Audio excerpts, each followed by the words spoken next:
یہ کائنات کی بہت بڑی حقیقت ہے کہ جس کو مشکل آئی ہے نا اس کے لیے اللہ آسانی بھی فرمائے. بہت بڑی حقیقت ہے. کیوں کہ قرآن مجید نے کہا فَإِنَّ مَعَ الْعُسْرِ يُسْرًا، إِنَّ مَعَ الْعُسْرِ يُسْرًا، فرمایا بے شک مشکل کے ساتھ آسانی ہے، بے شک مشکل کے ساتھ آسانی. یہ حقیقت ہے قرآن کی بتائی ہوئی. اس لیے جہاں جہاں بھی مشکلات ہیں وہ سمجھ لیں کہ بڑی جلدی یہ مشکلات دروازہ بنے گی، اور جیسے ہی دروازہ کھلے گا سامنے آسانیاں نظر آئیں گی. حضور غوث اعظم رضی اللہ تعالیٰ عنہ، شیخ عبد القادر الجیلانی رضی اللہ تعالیٰ عنہ فرماتے مجھ پر سخت مشکلات آئیں، یہاں تک کہ بھوک کی وجہ سے، شدت بھوک کی وجہ سے میں زمین پر لیٹ گیا، اور ذرا میں پریشان ہونے لگا تھا کہ خود بخود میری زبان پر یہ آیتیں جاری ہو گئیں فَإِنَّ مَعَ الْعُسْرِ يُسْرًا، إِنَّ مَعَ الْعُسْرِ يُسْرًا. فرمایا میں آیتیں پڑھ رہا تھا، اٹھ کے بیٹھا، چلنے لگا، کام میں لگ گیا، چند ہی دنوں میں اللہ نے ساری مشکلات کو آسان فرما دیا. یہ حقیقت ہے. اس حقیقت کو کبھی جھٹلانا، گھٹن جتنی زیادہ ہو ہوا پھر اتنی. مسلمانوں نہ گھبراؤ، خدا کی شان باقی ہے، ابھی اسلام زندہ ہے، ابھی قرآن باقی ہے. یہ جتنی مشکلات ہیں یہ اپنے پہلو میں آسانیاں لے کے آیا کرتی. میں کسی زمانے میں بڑی سخت تکلیف کا شکار تھا، تو میری والدہ بڑے دبے لفظوں میں کبھی کبھی ماتھا چوم کہتی پتر اللہ نے اتنا دینا ہے سانبے ہی نہیں جانا. تو وہ چلے سادے لوگوں کا جملہ ہے، اور اس جملے کے اندر ابھی بھی اتنے معاملات ہیں یہ کنٹرول کے، انتظامات کے، میں واقعی نہیں سنبھال سکتا. وہ کئی سارے لوگ ملیں تو تب سنبھالے جاتے ہیں. بھائی ہر مشکل اپنے دامن میں آسانی رکھتی ہے. ڈسٹرب نہ ہو، مینٹلی طور پر پریشان نہ ہو. جیسے ہی مشکل آئے قرآن کا یہ فیصلہ ہے کہ وہ اپنے ساتھ آسانی لے کے آئے گی. اور ایک اور حقیقت بھی اچھی طرح سمجھ لیں، رزق بندے کو تلاش کرتا ہے. آپ کو گھر سے نکلنا ہے، کوشش کرنی ہے، محنت کرنی ہے، لیکن جو جائز نہیں اس کی طرف ہاتھ نہیں بڑھانا، اس لیے کہ جو آپ کا ہے وہ تو آپ کو ڈھونڈ رہا ہے. بس آپ نے کوئی کاروبار شروع کیا نہیں، تھوڑی سی محنت کی نہیں، تو وہ جو آپ کا رزق ہے نا وہ آپ کو تلاش کر رہا ہے، وہ ڈھونڈ رہا ہے، وہ آپ تک پہنچ جائے گا. یہ اتنی بڑی، وہ بہت سارے دوست آ کے کہتے ہیں مجھے کسی نے کہا تجھے بندش کر دیا، تو پہلے بھی کہہ چکا ہوں یہ ہو سکتا صحیح ہے اللہ نے بھیجا تھا آپ کی طرف اور رستے میں کسی بندے نے روک دیا. یہ کیسے ہو سکتا ہے؟ اتنی کمزور بات کیسے کر سکتا؟ اللہ نے بھیجا تھا اور بندے نے بندش کرا دی، یہ کیسے ہو سکتا ہے؟ کوئی بات کو سمجھیں، بھیجنے والا مالک ہے. سنیں رسول اللہ صلی اللہ علیہ وسلم کا اتنا قیمتی فرمان.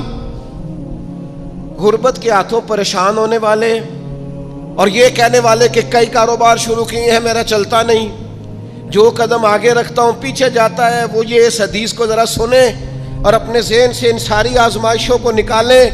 اللہ کے پیارے رسول علیہ السلام نے فرمایا رزق بندے کو اسی طرح تلاش کرتا ہے جیسے موت بندے کو تلاش کرتی ہے. یہ جہاں بھی ہو، جس مقام پہ بھی ہو، جب وقت آتا ہے تو موت پہنچ جاتی ہے نا، تو جب خدا کا ارادہ کرم ہوتا ہے تو رزق بھی پہنچ جاتا ہے. آپ محنت جاری رکھیں، کاروبار کرتے رہیں، جد و جہد کرتے رہیں، جو آپ کا ہے وہ آپ تک پہنچ جائے گا. اپنی زندگی میں حقیقت پسند بنے.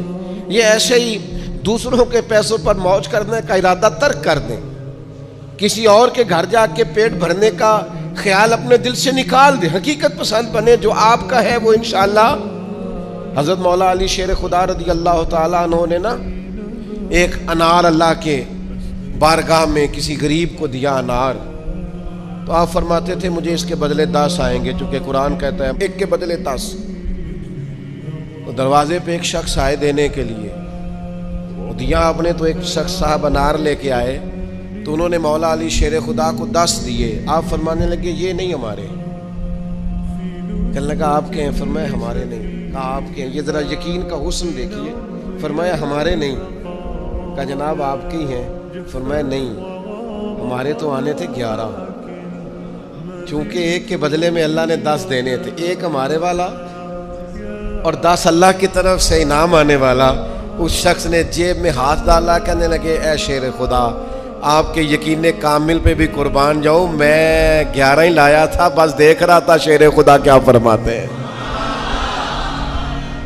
آپ کا یقین, آپ کا اللہ کی ذات پر بھروسہ, کیا خوبصورت انداز ہے. محنت تو کی ہے کسی کے گھر میں, مزدوری تو کی ہے کسی کے ہاں, نوکری تو کی ہے کسی کے ہاں, لیکن وہ کی کسی بندے کے ہاں ہے. رزق بارہ اللہ عطا کرے.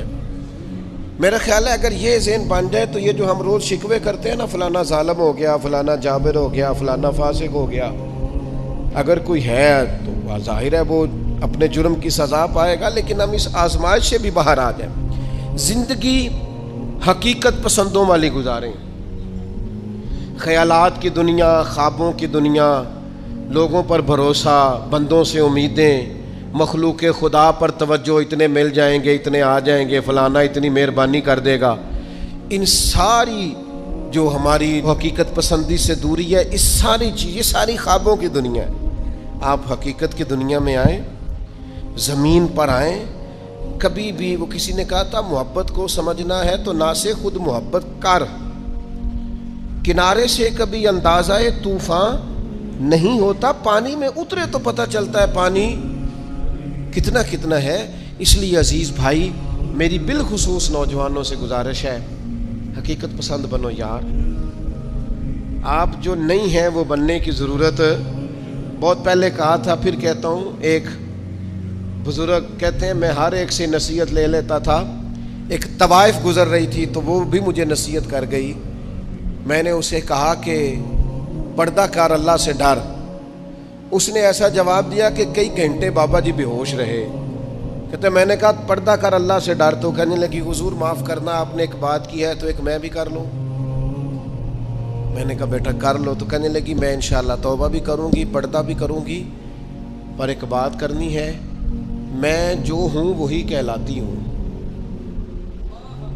آپ بتائیے آپ جو کہلاتے ہیں آپ وہ ہیں کہ یا ڈھونگ رچایا ہوا ہے؟ سچ بتائیں. لوگ تو آپ کو ولی اللہ مانتے ہیں, درویش, صوفی, فقیر, خدا ترس مانتے ہیں. آپ نے ڈھونگ رچایا جو آپ ہیں بھی. فرماتے اللہ اکبر کا اور بے ہوش ہو کے زمین پہ گر پڑا, اور پھر میں اسے ڈھونڈتا رہا. زبان خلق کو نکارائے خدا سمجھو. او بھائیو, حقیقت پسند بنو. یہ جو ہم نے بہانے بازی اپنے ساتھ لگائی ہوئی ہے, اپنے ساتھ دھوکہ کرنا چھوڑ دو, اپنے آپ کے ساتھ ظلم چھوڑ دو, اپنے آپ کے ساتھ زیادتی چھوڑ دو, اپنے آپ کے ساتھ جان بوجھ کر خوش فہمیوں میں زندہ رہ کر عمل سے دور ہونا اور اپنے لیے معاذ اللہ قیامت کی سزائیں اکٹھی کرنا, اسے چھوڑ دو. حقیقت حال پر میں, اللہ مجھے معاف کرے, خدا نہ کرے میرے منہ سے کوئی ایسی بات نکلے. یہاں لوگ بچے داخل کرانے آتے ہیں, کہتے ہیں یہ بچہ داخل کر لیں, حفظ کرا دیں, ہماری بخشش کا ذریعہ بن جائے گا. تو میں کہتا ہوں آپ کی ابھی 35-40 سال 45 سال عمر ہے, آپ اپنی بخشش کے لیے خود تیاری کیوں نہیں کرتے؟ یہ بچہ آپ کی بخشش کے تو کرائے گا, حدیث میں موجود ہے. لیکن میرے بھائی یہ کیا بات ہوئی, آپ نہ جائز دیکھیں نہ ناجائز دیکھیں, نہ نماز کا خیال کریں نہ حدود اللہ کا خیال کریں, اور آپ نے ذہن بنا لیا ہے کہ بچہ داخل کرا دیا تو بخشا دے گا. اور وہ جو بخشانے والی بات ہے نا مشکات میں, اس کے بھی لفظ کیا ہے؟ فرمایا جو قرآن مجید کو پڑھے اور قرآن کے حلال کو حلال جانے اور حرام کو حرام جانے, وہ اپنے خاندان کے 10 بندے لے کر جنت میں جائے گا. میں انکار نہیں کرتا, یہ بہت بڑی بشارت ہے, حافظ بندے جنت میں لے کے جائیں گے. اور اعلیٰ حضرت نے لکھا ہے عالم دین کے شاگردوں کی تعداد آسمان کے تاروں کے برابر بھی ہوئی تو اللہ عالم کی سفارش ان کے حق میں قبول فرمائے گا. یہ بات درست ہے, پر یہ کہ آپ بھروسہ کر کے بیٹھ گئے. حضرت ابو ہریرہ رضی اللہ تعالیٰ عنہ نے کہا تھا حضور جو کلمہ پڑھے گا جنت میں جائے گا. تو یہ روایت میں بیان کر دوں تو حضرت عمر قریب تھے, عرض کی حضور اس طرح تو لوگ عمل کرنا چھوڑ دیں گے. تو حضور نے فرمایا ابو ہریرہ رہنے دو, ان کو وہی باتیں بتاؤ جو عمل کے قریب کریں. بڑی خوش فہمیاں ہیں, نا عاقبت اندیشیاں ہیں. کبھی کبھی لوگوں کی باتیں سن کے ہم حیران ہو جاتے ہیں کہ یار چھوڑ دیں, آپ حقیقت پسند بنیں, حقیقتوں کا سامنا کریں. ہم دیہاتی لوگ ہیں, ہم دیہاتوں میں دیکھتے تھے لوگ شادی بیاہ کے موقع پر قرض اس بنیاد پر اٹھا لیتے تھے کہ مجھے اتنی سلامی بھی تو اکٹھی ہو جائے گی نا، لیکن قرض تو اکٹھا ہو جاتا تھا پر سلامیاں اکٹھی نہیں ہوتی تھی۔ اس کا لازمی نتیجہ پریشانی، آزمائش، مطالبہ کرنے والوں کی سختی، قرض کے نیچے دبا ہوا انسان، یہ اس کا لازمی اور فوری نتیجہ نکلا کرتا تھا۔ میرے بھائی، حقیقت پسند بڑھیں۔ سب سے پہلے اور سب سے بڑی اس حقیقت کو سمجھ لیں کہ اس کائنات کا خالق اللہ تعالیٰ، یہ سب سے بڑی حقیقت ہے۔ اس حقیقت کے سائے میں جو لوگ زندگی گزارتے ہیں وہ لوگ کبھی بھی دشواریوں کا شکار نہیں ہوتے، کبھی بھی الجھاؤ کا شکار نہیں ہوتے۔ سب سے بڑی حقیقت یہ ہے کہ اللہ ہمارا رب ہے، خالق ہے، مالک ہے، رازق ہے، اور پھر سب سے بڑھ کر رحمان ہے اور رحیم ہے، پھر سب سے بڑھ کر غفار ہے اور ستار ہے۔ اس حقیقت کو سمجھ لیں۔ اللہ تعالیٰ نے قرآن مجید میں اس حقیقت کا اس طرح اظہار فرمایا، کیف تکفرون باللہ وکنتم امواتا فاحیاکم، تم کس طرح اللہ کا انکار کرتے ہو حالانکہ تم بے جان تھے، اس نے تمہیں زندگی عطا کی، کچھ نہیں تھے تم، عدم میں تھے، اس نے تمہیں وجود دیا، اور پھر ارشاد فرمایا ثم یمیتکم ثم یحییکم، پھر تمہیں مارے گا اور پھر تمہیں زندگی عطا کرے گا، ثم الیہ ترجعون، پھر تمہیں اسی کی طرف لوٹ جانا ہے۔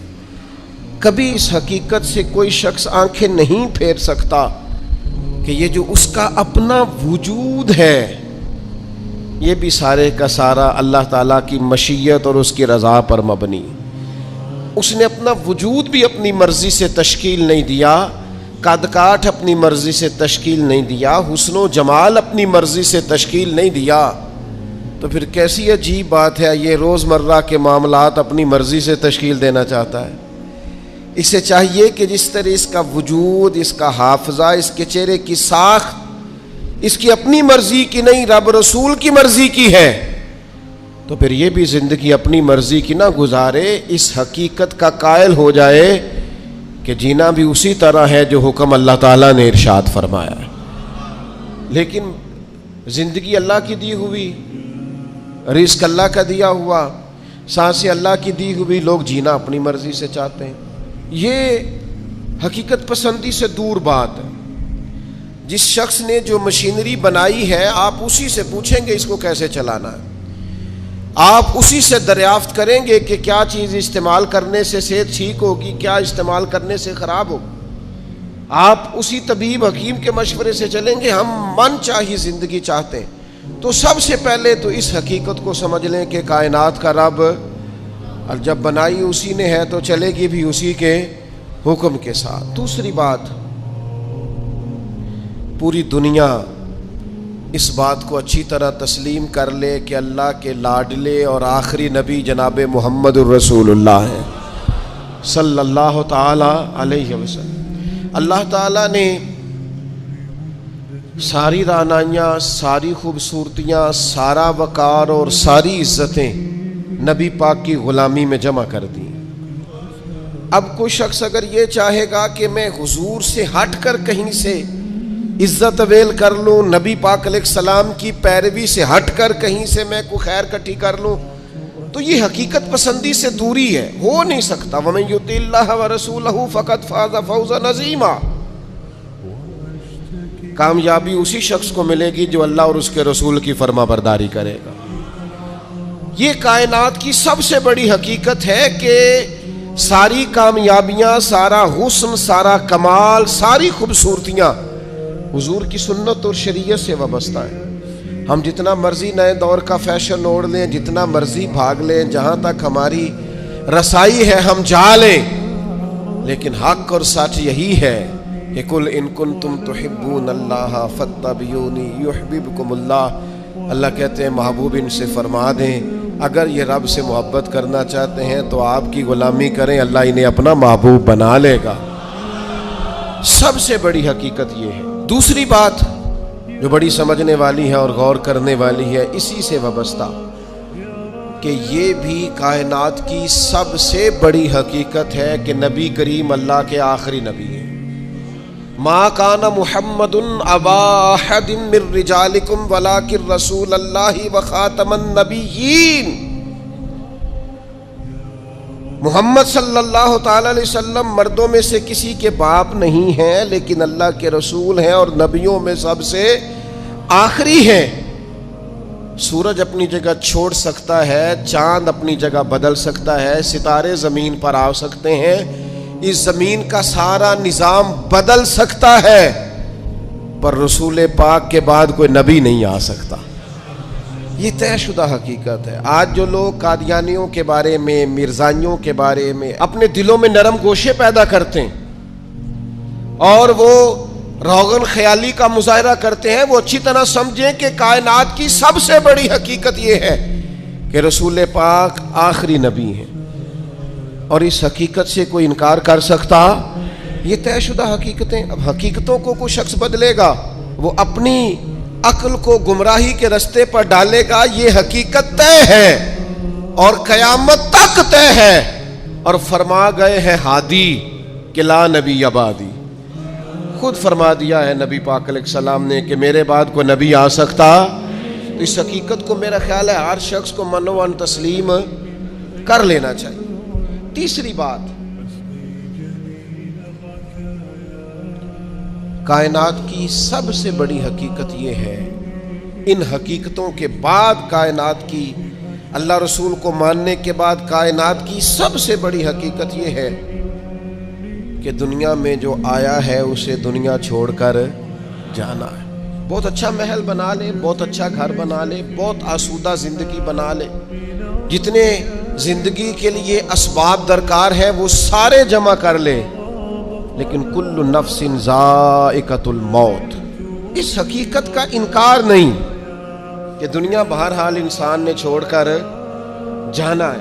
بڑے بڑے محلات ہوں یا آپ کٹیا میں رہتے ہو، بہت بڑا بنگلہ ہو یا جھونپڑی میں وقت گزرتا ہو، بہرحال موت کا ذائقہ چکھنا ہے. ہم حقیقت پسندی کا مظاہرہ نہیں کرتے. حضرت موسیٰ علیہ السلام کے پاس جناب اسرائیل آئے، میں جان نکالنے آیا ہوں، ایک تماچا رسید کر دیا. اللہ کے حضور حاضر ہو کہ عرض کی مالک وہ جناب کلیم نے تو یہ کیا ہے، جلالی ہیں آپ اپنی طبیعت کے تعلق سے. تو فرمایا ان سے جا کے کہیے کہ وہ بیل کی پشت پر ہاتھ رکھیں، جتنے بال نیچے آئیں گے اتنے 1000 سال عمر بڑھا دی جائے گی. تو حضرت اسرائیل عرض گزار ہوئے اللہ کے پیارے کلیم علیہ السلام، آپ بیل کی پشت پر ہاتھ رکھیں، جتنے بال آپ کے دستے مبارک کے نیچے آئیں گے اتنے سالوں عمر بڑھا دی جائے گی. تو حضرت کلیم نے پوچھا پھر چلے 1000 سال ہو گیا، پھر نے کہا حضور پھر جانا تو ہے. تو پھر حضرت کلیم نے حقیقت پسندی کا سبق دیا، فرمایا اگر جانا ہے تو پھر آج ہی چلتے ہیں. او بھائی یہ زندگی ایک دن ہو یا 100 سال یہ گزر جاتی، دوش پر کملی ہو یا کہ شال گزر جاتی ہے. چلو گر امیروں کی بہے اقبال گزر جاتی ہے تو غریبوں کی بہرحال گزر جاتی ہے. یہ گزر تو جائے گی، ایسا تو نہیں ہے کہ یہ رکے گی.